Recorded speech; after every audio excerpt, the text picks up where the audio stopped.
Button दबाएं। Facebook पर KBC news को देखने के लिए हमारे फेसबुक पेज के लाइक बटन को दबाएं। नमस्कार, सुबह के 10 बज चुके हैं। आप देख रहे हैं केबीसी न्यूज। मैं हूं आपके साथ मोना। स्वागत है आपका हमारे कार्यक्रम ग्राउंड जीरो में।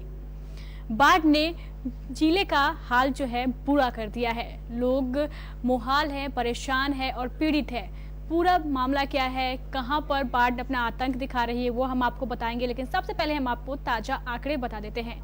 अगर पूरी दुनिया में कोरोना संक्रमितों की बात करें तो अब तक 1,56,54,649 कोरोना संक्रमित हो चुके हैं।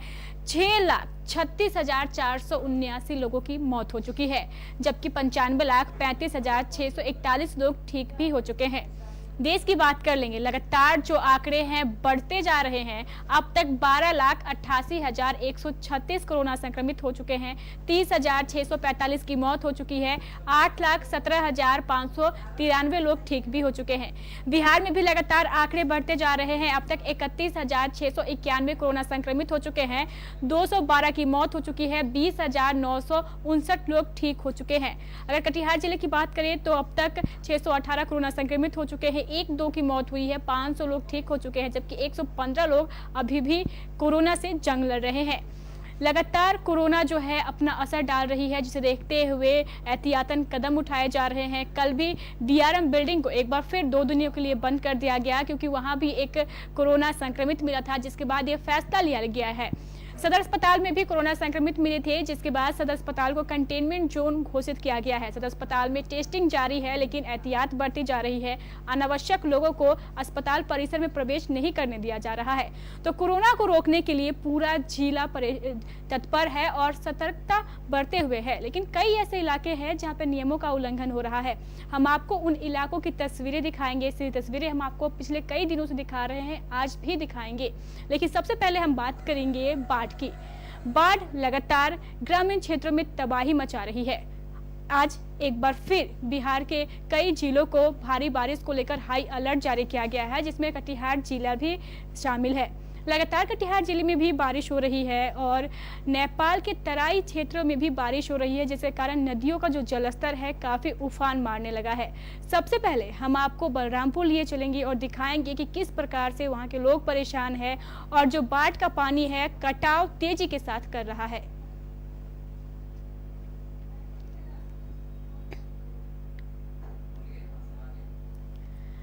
बलरामपुर की तस्वीरें हम आपको दिखा रहे हैं। सीधी तस्वीरें हम आपको बलरामपुर से दिखा रहे हैं। आप देख सकते हैं कि बाढ़ के पानी ने किस प्रकार से आतंक मचा रखा है। लोग परेशान हैं, ग्रामीण दहशत में है। कई ऐसे क्षेत्र है बलरामपुर के जहां के ग्रामीणों को अपने घरों को छोड़कर ऊंचे स्थान पर शरण लेनी पड़ रही है। ग्रामीण परेशान है, जिला प्रशासन से मांग कर रहे हैं कि जल्द से जल्द इस कटाव को रोका जाए। आप देख सकते हैं किस तरीके से जो कटाव है वो हो रहा है। तेजी के साथ जो बाढ़ का पानी है कटाव कर रही है और आगे बढ़ते जा रही है। कल भी हमने आपको अन्य ग्रामीण क्षेत्रों की तस्वीरें दिखाई थी, जहां पर जो कटाव है तेजी के साथ हो रहा है। और अब सभी ग्रामीण जिला प्रशासन से मांग करने लगे हैं कि इस ओर ध्यान दिया जाए और कटाव रोधी जो कार्य है वो किया जाए। लेकिन अभी तक ऐसा कुछ होता दिख नहीं रहा है, जिसे लेकर ग्रामीण दहशत में है और परेशान है। जिला प्रशासन से लगातार गुहार लगा रहे हैं। ग्रामीणों का क्या कहना है, चलिए आपको एक बार वो सुना देते हैं। कट गया, आज तक किसी नेता ने ध्यान नहीं दिया है। और इधर लगभग 2000 जो है एकड़ जमीन जो है पूरा ऐसे ही थप पड़ा हुआ रहता है। किसी ने आज तक ध्यान नहीं दिया। एक फसल भी उस पार से इस बार नहीं आता है। हम लोग बहुत तकलीफ में हैं, क्योंकि ये भी है पूरा गांव करते करते जा रहे हैं। आज तक बहुत सारे नेता आए, देख के चले गए, आए इलेक्शन से पहले देख के चले गए। आज तक किसी ने इसका जो है कोई उपाय संभव नहीं किया है। आता है, देख के चले जाता है। चिलापड़ा गांव है ये। चिलापड़ा गांव में ये पूर्व टोला जो नदी के किनारे है, और ये नदी हम लोगों को बहुत तरह से तबाह कर चुकी है। हमारे पेड़ पौधे और घर भी इससे जो है बहुत नुकसान हो गया है। लिहाजा सरकार से ये गुजारिश की जाती है कि इसके लिए कोई बंदोबस्त पुल की शक्ल में हो या कोई बांध की शक्ल में हो किया जाए। देख रहे हैं कि गांव के बगल में नदी आ चुका है, तो कैसे क्यों ये नदी जो है बिल्कुल गांव से सट चुका है। और ये करीब जो है बहुत सारे लोग तबाह भी हो गए और करीब कुछ लोग तबाह होने के करीब में है। नदी का कटाव जो है पहले थोड़ा कम था, अब थोड़ा ज़्यादा दिखने आ रहा है। अगर इसको नहीं संभालते हैं तो बड़ा नुकसान झेलना होगा। तो घर से ये जो गांव जो है, गांव से कितना दूरी पर नदी है? सर ये तो गांव में ही नदी है, यहाँ पर है 10 मीटर की दूरी पर। जी तो यहाँ पे देखते बड़े बड़े वृक्ष भी ऊपर चुके हैं। वो तो इसके लिए आम है, वहाँ था नदी, पहले वहाँ था, देखते देखते यहाँ आ गया, अब देखते देखते घर जाएगा। 2020 तो आदमी पूरे गांव वालों के लिए बहुत खतरनाक है। अब ये गाँव वाला मिला रहा है, मिलाने से क्या होगा, इनके हाथ में तो कुछ है नहीं। जरूरी इस बात का है कि बांध को बांधा जाए और बगल में चिपिंग की भी जरूरत है, क्योंकि नदी का कटाव उधर से शुरू हो गया है। जब तक चिपिंग बांधा नहीं जाएगा, चिपिंग नहीं दिया जाएगा, तब तक जो है ये कटाव रुकेगा नहीं और फिर गांव को बचाने से रोक नहीं पाएंगे हम लोग। इसलिए हमें सरकार से डिमांड है कि इस बांध को जितनी जल्दी हो सके बांधा जाना चाहिए, और ताकि उस पार की फसल जो है हम लोग खेती कर पाए। तो देखा आपने बलरामपुर के जो ग्रामीण है बड़े परेशान नजर आ रहे हैं, प्रशासन से मांग कर रहे हैं कि बांध को बांधा जाए ताकि जो फसल है उसे ठीक किया जा सके। हमारे साथ सीधे फोन लाइन पर जुड़ चुके हैं हमारे संवाददाता रेहान आलम। रेहान, लगातार बाढ़ अपना कहर दिखा रही है, कई ऐसे ग्रामीण क्षेत्र है जहाँ पे बाढ़ ने दस्तक दी है और जब कटाव की स्थिति दिखा रहे हैं हम कि लगातार जो कटाव हो रहा है, ग्रामीण परेशान है।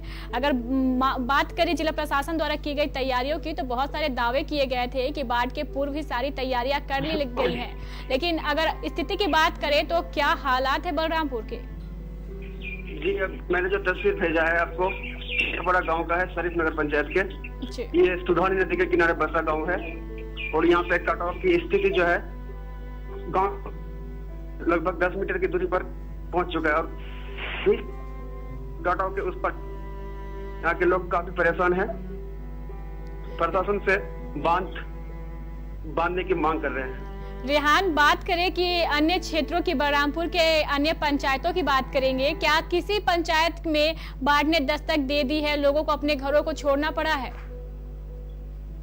अभी जो है पश्चिमी क्षेत्र में जो है महानंदा नदी के पानी कई निचले इलाकों में आया है और इससे पहले भी पानी उफान पर था, फिर पानी कम हुआ है और अभी धीरे धीरे पानी बढ़ रहा है महानंदा नदी का, और सुधानी नदी का पानी नीचे है, काफी अभी स्थिति में है। और कटाव का जो स्थिति मैं भेजा हूँ चिल्हापाड़ा गांव का, यहाँ पे लोग काफी चिंतित है कटाव की वजह से।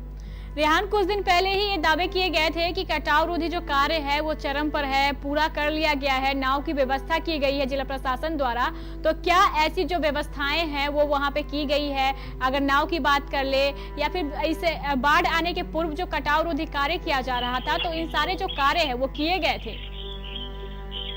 यहाँ पे बलरामपुर प्रखंड में सुधानी नदी के किनारे जो चिल्हापाड़ा गांव है, यहाँ पे कहीं भी कटाव रोधी कार्य नहीं हुआ है। और नाव की बात करें तो अभी नाव की कहीं जरूरत नहीं है, डटियन में जरूरत था तो वहाँ पे पानी कम हुआ है, एक नाव दिया गया था वहाँ पे। जी, बहुत बहुत शुक्रिया रेहान जानकारी देने के लिए। तो बलरामपुर की सीधी तस्वीरें हम आपको दिखा रहे थे, जहां पे गंगा, महानंदा, सुधानी नदी के जलस्तर में वृद्धि हो रही है, जिसके कारण जो कटाव है वो तेज हो गया है। एक तो ग्रामीण क्षेत्र पहले से ही हर वर्ष बाढ़ की विभीषिका झेलते हैं और इस बार भी कमोबेश यही हाल देखने को मिल रहा है। लगातार नदियों के जलस्तर में वृद्धि हो रही है, जिसके कारण जो पानी है वो आगे बढ़ता जा रहा है और ग्रामीण क्षेत्रों को अपनी चपेट में ले रहा है।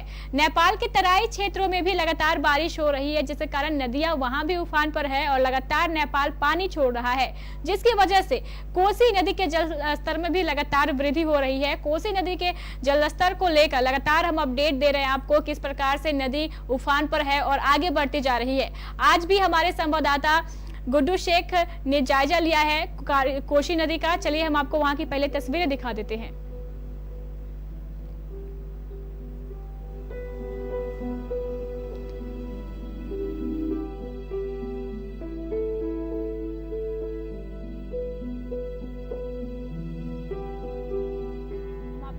कोसी नदी की तस्वीरें दिखा रहे हैं, आप देख सकते हैं 2 दिन पूर्व भी हमने आपको तस्वीरें दिखाई थी। जल लगातार कारी कोसी के जलस्तर में वृद्धि हो रही है। नेपाल द्वारा पानी छोड़े जाने के बाद जो स्थिति है वो अब धीरे धीरे खराब होती जा रही है। धीरे धीरे जो पानी है आगे बढ़ रहा है और जो सटे हुए इलाके हैं वहां के ग्रामीण दहशत में है। हम सीधे चलते हैं हमारे संवाददाता गुड्डू शेख के पास।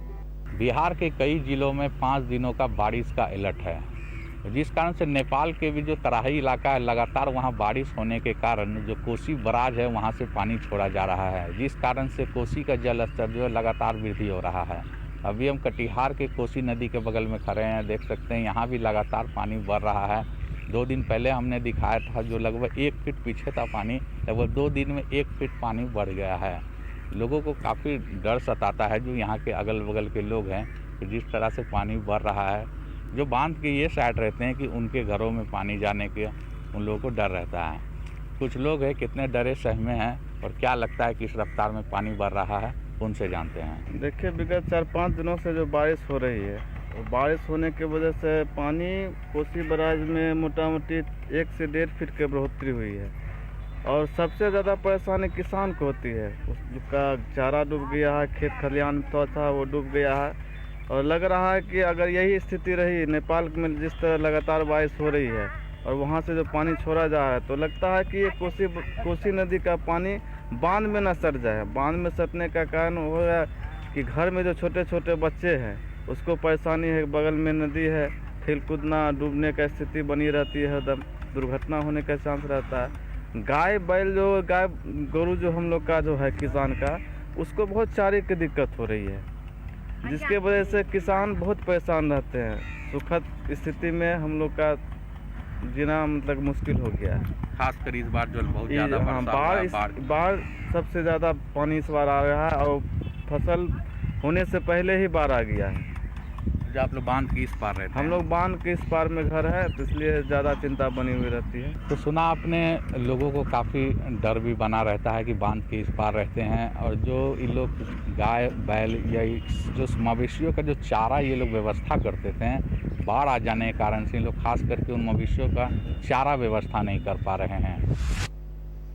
तो देखा आपने, कोसी नदी से हमारे साथ जुड़े हुए थे हमारे संवाददाता गुड्डू शेख, जो दिखा रहे थे कि लगातार जो बारिश हो रही है उसके कारण नदियों के जलस्तर में किस प्रकार वृद्धि हो रही है। खास तौर पे पशुओं को जो है चारे की परेशानी हो रही है।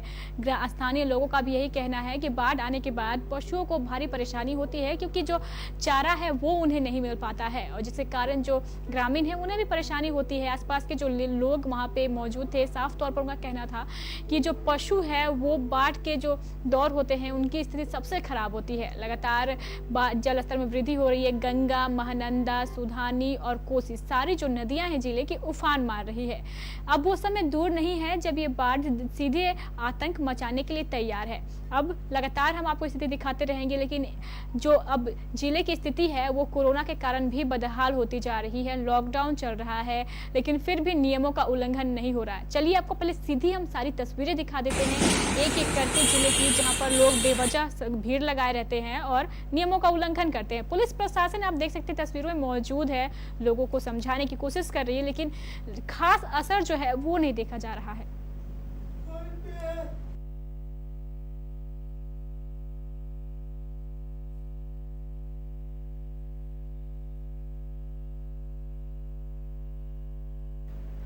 हम आपको अमर जवान चौक की तस्वीरें दिखा रहे हैं। आप देख सकते हैं किस तरीके से लोग अपने वाहनों से आवाजाही कर रहे हैं। लॉकडाउन लगा हुआ है और लगातार पुलिस की आप मुस्तैदी भी देख सकते हैं कि लगातार समझाई जा रही है, लोगों से पूछताछ की जा रही है, लेकिन लोग जो है मानने को तैयार नहीं है। हमारे साथ फोन लाइन पर जुड़े हुए हैं हमारे संवाददाता, लगातार तस्वीरें दिखा रहे हैं। कहीं कहीं ऐसी जगह है जहाँ पे पुलिस आराम करती हुई दिखती है, लेकिन कुछ ऐसी जगह हैं जहाँ पे पुलिस मुस्तैद है, चेकिंग भी की जा रही है, लेकिन जो असर है वो नहीं देखा जा रहा है। कृपया लाइन। तो हम उनसे फिर एक बार संपर्क साधने की कोशिश करेंगे, लेकिन तस्वीरें हम आपको सीधी दिखा रहे हैं हवाई अड्डा चौक की, अमर जवान चौक की, मिर्चाई बड़ी चौक की। ये सारे इलाके ऐसे हैं जहां का लगातार हमारी टीम दौरा कर रही है और आपको सीधी तस्वीरें दिखा रही है, ताकि आप समझ सके कि जिलेवासी किस तरीके से जो लापरवाही है वो बरत रहे हैं। हमारे साथ एक बार फिर जुड़ चुके हैं हमारे संवाददाता विनय झा। विनय, लगातार जो तस्वीरें हैं वो हम दिखा रहे हैं, लगातार आप इन सारे क्षेत्रों का जायजा कर रहे हैं। पिछले कई दिनों से ऐसी तस्वीरें जो है हम दिखा रहे हैं ताकि इस पर कोई एक्शन लिया जाए, लेकिन अभी तक जो जिला प्रशासन द्वारा कुछ पहल है वो नहीं की जा रही है। जी मुना, लगातार इन चौक चौराहों को जो स्थिति है चौक चौराहों की, उसके बारे में हम आम लोगों को बता रहे हैं, खास करके हवाई क्षेत्र और मिर्चाईवाड़ी चौक, मंदिर चौक और अमर जवान चौक के आसपास जो एरिया है, ये लगातार जो दिहाड़ी मजदूर करने आते हैं, इन मजदूरों से पटा पड़ा था। और इसके दूसरे मजदूर ही ऐसे हैं जो अपने चेहरे पर मास्क लगाते हैं, लेकिन अगर सोशल डिस्टेंस की बात करें तो सोशल डिस्टेंस को कोई भी लोग, वहाँ मौजूद जो सैकड़ों की संख्या में लोग रहते हैं, इसमें से कोई लोग सोशल डिस्टेंस को फॉलो करता नजर नहीं आया। जी इससे लगातार जो बिहार में या कटिहार में संख्या है इसमें इजाफा होता है और इसके के लिए तो राज्य सरकार लेकिन इसके बावजूद वो नियमों के बता रहे हैं फायदा पुलिस बल की तैनाती है। लेकिन अगर अमर जवान चौक की बात हो अन्य किसी भी चौक पर हमें नहीं लगता सिर्फ जवान वहां है तो लोगों को या मास्क लगा की कुछ क्या सकते हैं आप जो हालात विनय, आपकी आवाज ठीक से नहीं आ रही है, फिर आपसे एक बार संपर्क साधने की कोशिश कर रहे हैं। तब तक हम आपको तस्वीरें दिखा रहे हैं। दो अलग अलग तस्वीरें हैं। एक तो अमर जवान चौक की जहां पर पुलिस मुस्तैद है, चेकिंग अभियान जो है वो लगातार चलाया जा रहा है, और दूसरी उन क्षेत्रों की तस्वीरें जहां पर आप देख सकते हैं कि जो पुलिस के जवान है वो किस तरीके से आराम फरमा रहे हैं, आराम से सोए हुए हैं जनाब। इन्हें तो फिक्र ही नहीं है कि लोग किस प्रकार से नियमों का उल्लंघन कर रहे हैं। हवाई अड्डा चौक की ये तस्वीरें हैं। दो तस्वीरें, एक जो हम आपको दिखा रहे थे अमर जवान चौक की तस्वीरें जहां पर पुलिस मुस्तैद है, चेकिंग अभियान चलाया जा रहा है, और दूसरी तस्वीरें जो है हवाई अड्डा चौक की तस्वीरें हैं जहां पर पुलिस आराम फरमा रही है। तो ये दो तस्वीरें इस बात को दिखाती है कि कहां लोग जागरूक है और कहां नहीं। हमारे साथ फिर जुड़ चुके हैं हमारे संवाददाता विनय झा। विनय, दो जो तस्वीरें हैं, एक अमर जवान की तस्वीरें जहां पर पुलिस मुस्तैद है, लगातार चेकिंग चल रही है, और दूसरी हवाई अड्डा की तस्वीरें जहां पर साफ तौर पर देखा जा सकता है कि जो पुलिस के जवान है वो आराम फरमा रहे हैं। जी हाँ, क्योंकि हवाई अड्डा क्षेत्र में लगातार जो मजदूर आते हैं, दिहाड़ी मजदूर, उन मजदूरों की संख्या वहाँ ज्यादा रहती है, और मरचाएबाड़ी चौक पर जो दिहाड़ी मजदूर हैं उनकी संख्या ज्यादा रहती है। तो अगर इन दोनों चौक की बात करें, जो आज सुबह की स्थिति है, जो वहाँ पुलिस बल के लोग मौजूद भी हैं, आला अधिकारियों के द्वारा वहाँ पर लोगों को जागरूक करने के लिए और लॉकडाउन के नियमों का पालन करवाने के लिए पुलिस बल की तैनाती की गई है। लेकिन जो पुलिस बल के लोग वहाँ मौजूद हैं वो केवल आराम फरमा रहे हैं, वहाँ पर मुस्तैद होकर अपनी ड्यूटी बजा रहे हैं। लेकिन लोगों को अगर समझाने या बताने की बात करें तो उस हिसाब से ये लोग कुछ कर नहीं रहे हैं। तो ऐसे में जो वरीय अधिकारी हैं उनके हिसाब से जो पुलिस बल की तैनाती कर दी गई है ताकि लोगों को जागरूक किया जाए। लेकिन ऐसे जो पुलिस बल के लोग हैं जो उन चौक चौराहों पर मौजूद तो हैं बस गिनती के लिए, उससे बेहतर है कि उन चौक चौराहों पर पुलिस बल के लोग मौजूद ही ना रहे, क्योंकि अगर मौजूद रहने के बावजूद अगर काम ही कुछ ना हो तो ऐसे में उनकी मौजूदगी का कोई महत्व नहीं बनता हो। तो ऐसे में उन पुलिस बल के जवानों को भी अपनी जिम्मेदारी को समझना होगा और लोगों को जागरूक करना होगा, तभी इस कोरोना की चेन को तोड़ने में हम कामयाब हो सकते हैं। क्योंकि अगर अमर जवान चौक की बात करें जो सहायक थाना के बगल में है, अमर जवान चौक पर जो पुलिसकर्मी या पुलिस विभाग के जो कर्मचारी या अधिकारी वहाँ मौजूद हैं वो लगातार वाहनों की चेकिंग कर रहे हैं। जो लोग मास्क नहीं लगा रहे हैं उन्हें रोक रहे हैं, टोक रहे हैं, और उन्हें हेलमेट और मास्क लगाने के लिए लगातार हिदायत कर रहे हैं, और उन जो लोग नियमों का उल्लंघन कर रहे हैं उन पर चालान भी काटा जा रहा है। तो क्या सकते हैं कोई एक क्षेत्र जहाँ पर सख्ती से कानून का पालन कराया जा रहा है, और कोई एक क्षेत्र ऐसा है जहाँ पर लोग अधिक हैं, लोग भी वहाँ पर जमावड़ा ज्यादा है, वैसे जगहों पर जो पुलिस बल के लोग हैं वो काम नहीं कर रहे। तो क्या सकते हैं ऐसे में जो स्थिति है उस पर नियंत्रण पाने में पुलिस बल या प्रशासन को काफी परेशानी का सामना करना पड़ रहा है। एक तरफ जहाँ हमारे कोरोना योद्धा हैं, जो स्वास्थ्य कर्मचारी हैं, वो लगातार प्रयास कर रहे हैं ताकि ज्यादा से ज्यादा लोगों की जांच की जा सके, और जो लोग संक्रमित हैं उन्हें बेहतर सुविधाओं के साथ साथ दवाएं उपलब्ध कराई जा सके। तो एक और प्रशासन के लोग लगे हुए हैं ताकि इस कोरोना की चेन को तोड़ी जाए, वहीं दूसरी ओर कुछ पुलिस बल के लोग या सरकारी कर्मचारी अपने जो उनकी वहां पर दायित्व बनता है अपने दायित्व का निर्वहन करते नजर नहीं आ रहे। जी मुना। जी बिल्कुल सही कहा विनय आपने। कल भी हमने तस्वीरें दिखाई थी सदर अस्पताल की जहां का आपने जायजा लिया था, जहां पे जो योद्धा हैं, कोरोना योद्धा जो लगातार जांच कर रहे हैं, टेस्टिंग जो है उसे बढ़ाया गया है, और लगातार कोरोना पॉजिटिव है। कितने जो कर्मचारी थे, टेक्नीशियन, वो सदर अस्पताल में कोरोना पॉजिटिव मिले थे, लेकिन लगातार जो टेस्टिंग है वो की जा रही है। अगर वहाँ की बात करेंगे विनय, तो अभी अगर ताज़ा हालात की बात करें तो कैसे हालात है सदर अस्पताल के? विनय से हमारा संपर्क टूट चुका है, लेकिन हम आपको बता दें लगातार सदर अस्पताल की जो स्थिति है वो स्थिर बनी हुई है। वहां पे कोरोना पॉजिटिव मिलने के बाद भी जो टेस्टिंग है वो लगातार जारी है। जिला प्रशासन द्वारा पहल के बाद जो कंटेनमेंट जोन है वो घोषित किया गया है और उसके हिसाब से कोई भी अनावश्यक व्यक्ति नहीं प्रवेश कर सकता है सदर अस्पताल में। कल हमने आपको तस्वीरें दिखाई थी और जैसी तस्वीरें वहां से आ रही थी कि लगातार जो टेस्टिंग है वो की जा रही थी और लगातार जो टेक्नीशियन है वो अपने कार्य पर लगे हुए हैं। हम आपको एक बार फिर बता दें कि एक बार फिर बिहार सहित कटिहार जिले को भारी बारिश को लेकर हाई अलर्ट पर रखा गया है। हाई अलर्ट पर पिछले कई दिनों से कटिहार जिला चल रहा है और लगातार बारिश हो भी रही है। बारिश ही जो होने के कारण जो नदियों का जलस्तर है वो बढ़ता जा रहा है। हमारे साथ जुड़ने वाले हैं हमारे संवाददाता करण कुमार, जो हमें इस बारे में पूरी जानकारी देंगे। लेकिन तब तक हम आपको बता दें कि हाई अलर्ट जो है वो जारी है और अभी फिर जो 4 से 5 दिनों का जो अलर्ट है वो जारी हुआ है और भारी बारिश की जो आशंका है वो जताई गई है और बारिश भी हो रही है। हमारे साथ फोन लाइन पर जुड़ चुके हैं हमारे संवाददाता करण कुमार। करण, लगातार बिहार के कई जिले को भारी बारिश को लेकर हाई अलर्ट पर रखा गया है। एक बार फिर कटिहार जिला हाई अलर्ट पर है। अगर बात करेंगे कि कितने दिनों के लिए हाई अलर्ट पर रखा गया है तो आप हमें जानकारी दें। जी, अगले लगभग 5 दिनों तक जो है कटिहार जिले में और बारिश होने की संभावना है और इससे जो है जो आम जनजीवन है उससे अस्त व्यस्त जरूर होगा। मौसम विभाग ने यह चेतावनी दी है कि बारिश इस बार जो है होगी और लगातार हो भी रही है। कटिहार जिले में आप देखिए तो चारों तरफ जो है इस बार बारिश हो रही है और यह भी आशंका लगाई जा रही है कि जो अब तेज हवा भी होगी। लेकिन हालांकि पिछले 2 दिनों से जो है इस तरह देखने को नहीं मिला है, लेकिन फिर भी जो है कुछ क्षेत्रों में जो है मौसम विभाग ने आशंका जताई है कि कुछ क्षेत्रों में जो है कटिहार जिले के कुछ क्षेत्रों में तूफान तेज हवा चलेगी और अन्य जगह क्षेत्रों में जो है बारिश होगी। तो इसका प्रभाव बेशक खासतौर से निम्न तबके के लोग और किसानों पर पड़ेगा और जो आम जनजीवन है उस पर भी पड़ेगा।